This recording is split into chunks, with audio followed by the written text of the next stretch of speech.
Hi, this is Greg from Greg's Bass Shed. Welcome to the lesson. I'm doing a new series now on my YouTube channel with bass technical exercises in it. Now, I have to learn a lot of music for my freelance career. I'm learning new tunes every week. If I find some technical aspect of the bass line difficult to play, I'll normally then make up an exercise similar to that and then practice the exercise over and again, slowly speeding it up, and then when I come back to play the bass line, I can normally play it fine. But these exercises can also be used just to improve your left hand technique. I'll do a PDF of all the exercises with tab, so if you click the link in the description as usual, I'll send that to you. I'd love to know what you think of these exercises, whether you found them tricky, useful, so please comment below and let me know.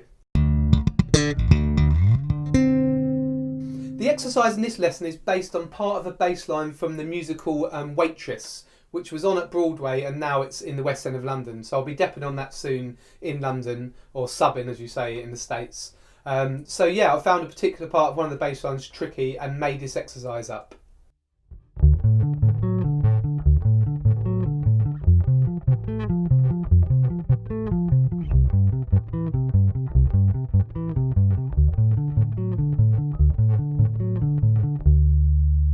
The exercise is based on broken chords or arpeggios, and they go up to the 10th on each chord. So this exercise is fairly tricky, and there's two obvious fingerings that you can do. You can use 1, 2 and 3 and jump up with 1 to the 10th. So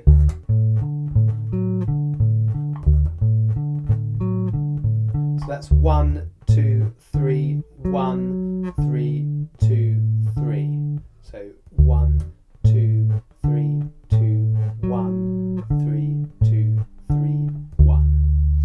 And that starts on the 10th fret, and you play a D there, and you play an A on the 12th fret of the A string, then you play a D on the 12th fret of the D string, and then you play an F sharp, and that's the 10th. So, and the other fingering you can do is 1, 3, 4, 3, 2 on the F sharp.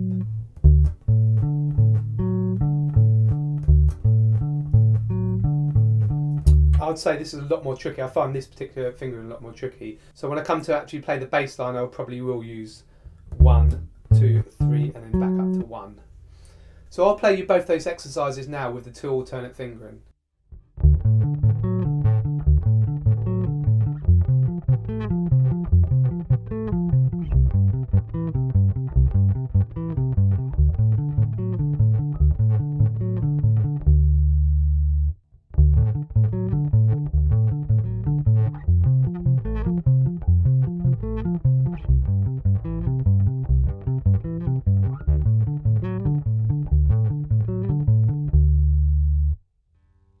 And then this is the actual bass line as well.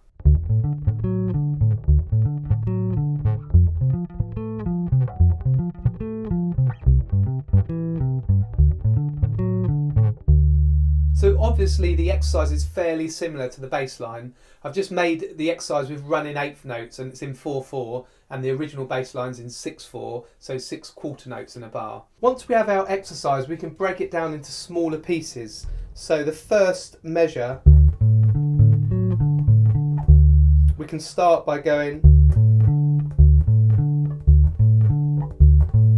make sure we're comfortable with that. We could do a little section there. We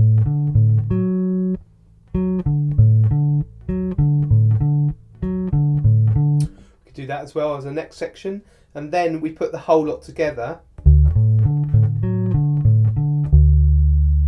So that just helps to break the exercise into small sections. Also, you can try it in lots of different keys around the bass, so you get practice playing it in different places. So this approach to learning difficult sections of bass lines is a really good tool for you to have to practice with. So to summarise, if you're learning a bass line and you're finding a small section tricky, then look at what you're finding difficult, look at if it's a particular technique, and then construct a small exercise around that technique. Break that exercise down into sections, practice it slowly, practice it at different places along the neck, and then when you go back to that bit of the bass line, you should be able to play it more easily. Well, I hope you enjoyed this lesson and the exercise, and remember you can get the PDF by clicking the link in my description box below.